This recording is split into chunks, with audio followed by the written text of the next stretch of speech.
que no voy a parar de puntualizar y de precisar los errores del peor gobierno de la historia, del gobierno que no ha inaugurado ni un bordillo, cuando nosotros en un año 6 meses lo que más tenemos son obras.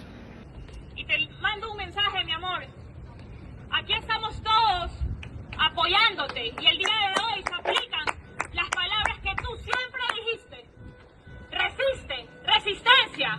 Resiste, Aquiles, resistencia.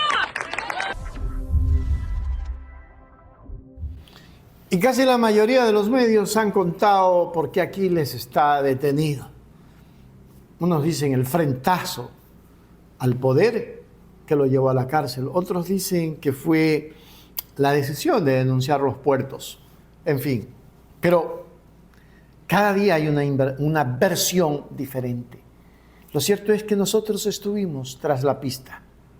La escena política en el Ecuador tiene un tema muy dramático con la detención de Aquiles Álvarez ayer, con la audiencia donde tuvo un momento para decirle a su esposa un te amo,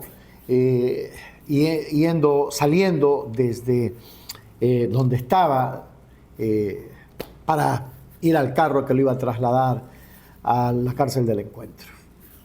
El alcalde de Guayaquil, una de las figuras de oposición más visibles frente al gobierno de Daniel Noboa, hoy lo tienen encerrado en un espacio tan reducido, donde salir a la luz es un privilegio.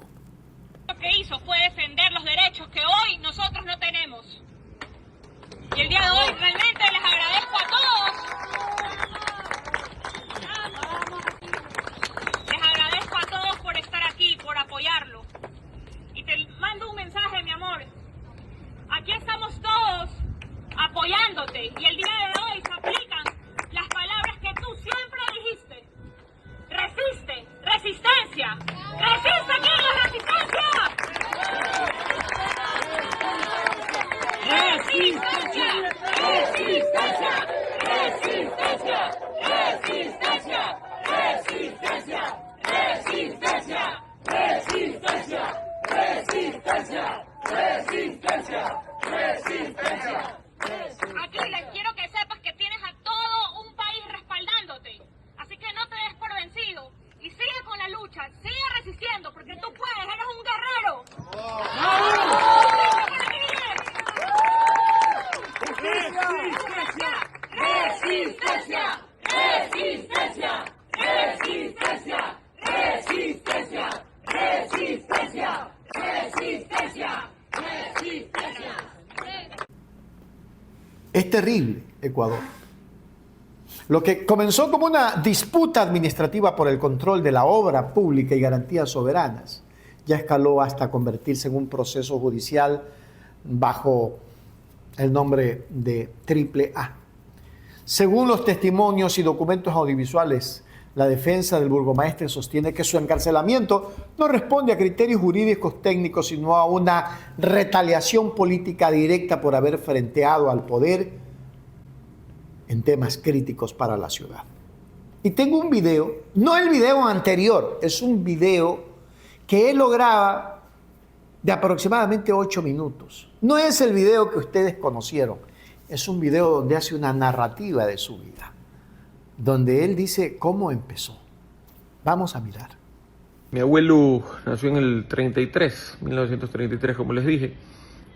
Su padre, Aquiles Álvarez Triviño, dentista, pero en esa época que te sacaban los dientes a punta de cincelazos y a punta de puñete. Muy humilde, muy humilde. Mi abuelo, Aquiles Álvarez Lerto, era el mayor.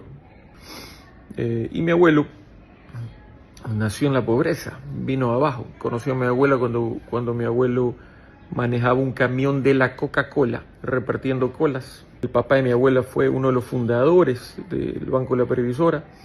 Dos historias, dos vidas completamente distintas, ¿no? Mi abuela sí venía de una familia con un patrimonio interesante, de un banquero por naturaleza, como fue el padre de ella, fundador del Banco de la Previsora. Entonces mi abuelo la conoció en repartiendo colas en una esquina al frente de esa casa, en una tienda.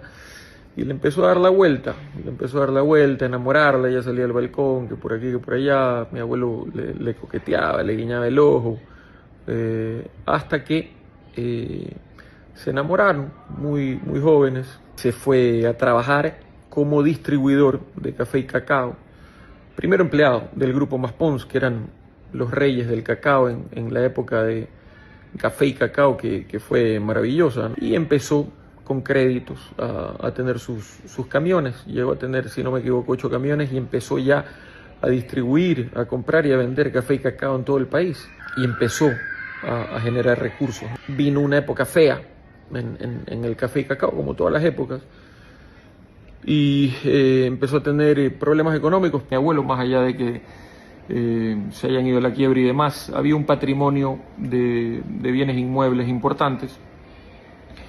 Y después de armar un plan, de reorganizarnos, de emprender, de pensar en retornar al negocio con el que crecimos y conocimos toda la vida, que nos dio de comer, mis hermanos y yo, con ciertas cosas que nos dejó mi papá, nos recapitalizamos vendiendo uno que otro bien y reinvertimos y volvimos a emprender en este negocio. Entonces, lo logramos, gracias a Dios, y a punta de trabajo, a punta de sacrificio y a punta de ser tóxicos en el trabajo y de tener una planificación bien marcada, siendo disciplinados. Gracias a Dios logramos tener una estabilidad importante. ¿Por qué este contexto?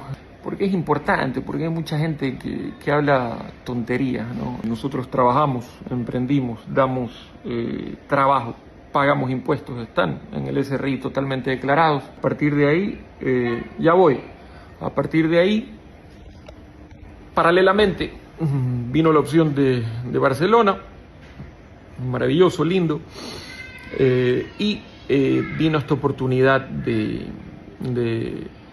buscar, no buscar porque no lo he buscado, pero vino esta oportunidad, este ofrecimiento del expresidente Rafael Correa para buscar ser candidato en Guayaquil después de una última administración que fue muy cuestionada. Nos motivamos para buscar cambiar a Guayaquil, porque con todo lo que pasamos con mi papá y mis hermanos, bueno, mi papá falleció, mi amor, silencio un ratito, por favor, estoy grabando algo, ya voy. Recorrimos Guayaquil, todo el Guayaquil olvidado, y crecimos viendo gente con muchas necesidades, ¿no? Un Guayaquil con sectores sin agua, así que nos lanzamos con todo el sueño del mundo, porque ganarle al Partido Social Cristiano después de 30 años, manejando toda esa infraestructura, con una exalcaldesa que mediáticamente tenía un poder importante, yo era un desconocido, era durísimo, pero recorriendo Guayaquil, conversando con la gente a puerta, lo logramos en febrero del 2023, y empezó a cambiarnos la vida. Asumimos 14 de mayo del 2023, el 15, o esa semana, muerte cruzada. Nuestro primer semestre en el municipio de Guayaquil, cuando nunca he sido político, de aprendizaje, de conocerlo por dentro, de sentarnos bien, fue conviviendo colateralmente con una campaña política en medio de una muerte cruzada, ¿no? Durísimo, pero lo sacamos adelante, ordenamos la casa, reactivamos la economía del municipio de Guayaquil, le dimos la cara a los contratistas, reactivamos la obra pública, buscamos equidad en todo Guayaquil, redistritalizamos Guayaquil en 19 distritos más sus parroquias rurales, y hoy hay un Guayaquil ordenado. Gana este señor y empezó un tema de persecución terrible. La primera acción, tirarnos abajo el decreto que nos había entregado el presidente saliente Guillermo Lasso de la competencia para construir el 5.º puente. Ya eso era una señal, ¿no?, de que nos tenían en la mira. Pasó lo que pasó, tuvimos que pelear, la más fuerte de todas, donde ya tuve que elevar el volumen, fue la garantía soberana para el 5.º acueducto, ¿ok? Para llevar agua potable a la gente que no tiene, a la gente que necesita vida digna, que se levanta en su casa de madrugada y que no hay agua en la llave, que tiene que comprar agua por tanqueros, que viven en la miseria absoluta, lamentablemente. Obviamente voy a luchar por esas causas justas, y al presidente no le gustó, porque a él no le gusta que nadie lo cuestione. Él está acostumbrado a tener gente que le paga para que le diga que está lindo, que es el más bacán, que nadie lo cuestione, que le digan que las encuestas dicen que va a ganar en una sola vuelta, que digan que es el mejor presidente del mundo, etcétera, etcétera. Entonces, alguien que lo cuestiona, el alcalde de Guayaquil lo cuestioné, y ahí se terminó de romper todo. Cuando nos tuvo que dar la garantía soberana, justo me tocó dar una rueda de prensa sobre eso, y en un enlace también, un enlace radial de un miércoles, yo dije que doblegamos al gobierno. Ahí le dolió en el alma, pero lo doblegamos aunque le duela. ¿Por qué? Porque la gente necesita su agua potable. Nos retrasaron la garantía soberana 5 meses. Eso significa 5 meses de retraso para llevar agua potable a los que más necesitan. Bueno, pasó el tiempo, le dio porque aquí todo se sabe, pues, ¿no? Todos tenemos por ahí amigos en común. Entonces empezó a darle la orden a sus chihuahuas que vean qué nos inventan para ver cómo nos persiguen. Y nos empezó a perseguir, nos puso una denuncia días antes del 25 de julio, pensando que nos íbamos a milanar. Nos cayeron con todo, nos allanaron, hicieron el show de AAA, pusieron el logo con las 3A, los colores de la bandera de Guayaquil. Y bueno, empezó esta persecución. A partir de ahí, como no le salió lo de AAA, mandó a sus ministros, la ministra de Ambiente, que ahora es ministra de Recursos Naturales No Renovables, a caernos con todo por los coliformes y la caca en el agua, y a su asambleísta, Chamba, con el tema de Urbaceo. Entonces, nos han empezado a caer por todos lados. Después empezaron a activar Contraloría y nos llevan a audiencia de formulación de cargos, ¿no? Que estaba subida en YouTube porque la hicieron pública. Nosotros la tenemos materializada. Nos imaginábamos que iban a borrar la audiencia porque el fiscal quedó como un mamarracho y quedó expuesto como un perseguidor. El mismo fiscal del caso Goldbaum, el mismo fiscal del hijo de Verónica Abad, la vicepresidenta del país. Entonces hay un direccionamiento para perseguir, ¿no? Y en esa audiencia quedó como un mamarracho. Se le demostró ante el juez que todo es una persecución. Vinculó a un par de contadoras nuestras que las vamos a defender a muerte por un depósito de $50. No tienen argumentos. Y el viernes que pasó, antes de ayer, por presión política de los chihuahuas del presidente, pide audiencia para vincularnos a las 9:30 de la noche a mí y a otros terceros que ni ubico ni conozco, sin sustento. Quiero que sepan que después de todo lo que he contado, guardándome muchos detalles que son mucho más íntimos, lo que menos tengo es miedo, y lo que menos van a hacer es callarme. Hoy, más que nunca, cuidándonos, porque por todo persiguen, ¿no? Armaron un reglamento en el CNE para que los candidatos no puedan hacer campaña con los alcaldes, ni prefectos, ni nada.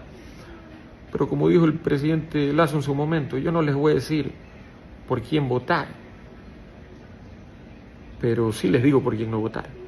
Y en este caso, quiero que sepa, señor presidente, candidato, comandante en jefe y todos sus chihuahuas, que no voy a parar de puntualizar y de precisar los errores del peor gobierno de la historia, del gobierno que no ha inaugurado ni un bordillo, cuando nosotros en 1 año 6 meses lo que más tenemos son obras. Así usted le pague a todos los trolls del país, a todos sus voceros, a todos los periodistas pautados, a todos los medios digitales, a muchas radios. Y para terminar, Tengo esta camiseta. Espérate, mi amor. Pizza Libre, bueno, también es un negocio familiar. Vayan también si quieren a clausurarlo, pues no, porque capaz digan que contrabandeamos vendiendo pizzas, como dijo una legisladora. Es un error de la democracia, ¿no?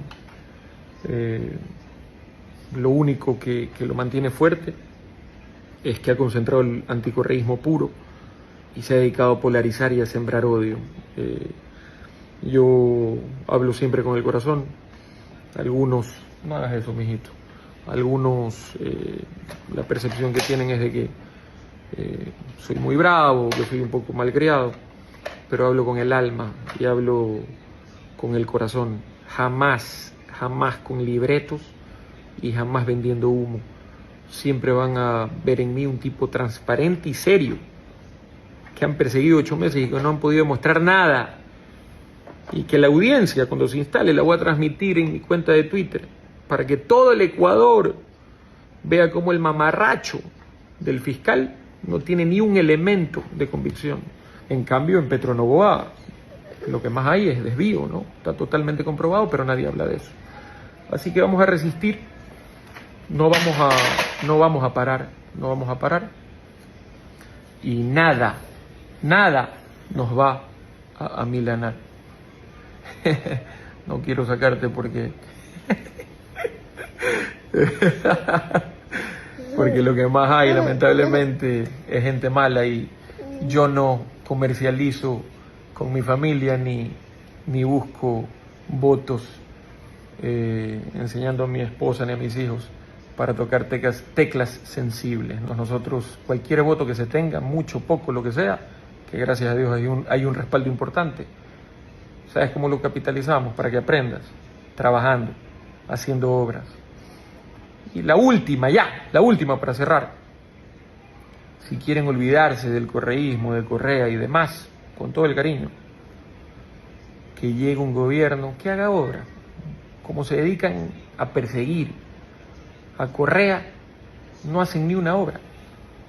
Y la gente lo extraña, aunque les duela, esa es la realidad, porque fue el gobierno que más obras hizo. Así que ahora que vamos a tener nueva presidenta, estoy seguro que se va a concentrar en unir al Ecuador, en trabajar con amor, que eso es lo que necesitamos, y a coexistir, incluso con los odiadores. Pero todo eso se supera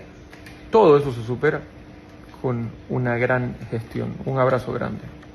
El conflicto se agudizó cuando Álvarez denunció públicamente la falta de apoyo gubernamental para proyectos vitales como el quinto acueducto y la construcción del quinto puente de Guayaquil. En diversas intervenciones, el alcalde afirmó haber doblegado al gobierno para obtener las garantías necesarias. Una frase que, según sus allegados, caló hondo en Carondelet. La narrativa del alcalde sugiere que su administración, caracterizada por la reactivación de la obra pública y el ordenamiento de la casa municipal tras años de gestión social cristiana, se convirtió en una amenaza electoral y política para el régimen de Noboa.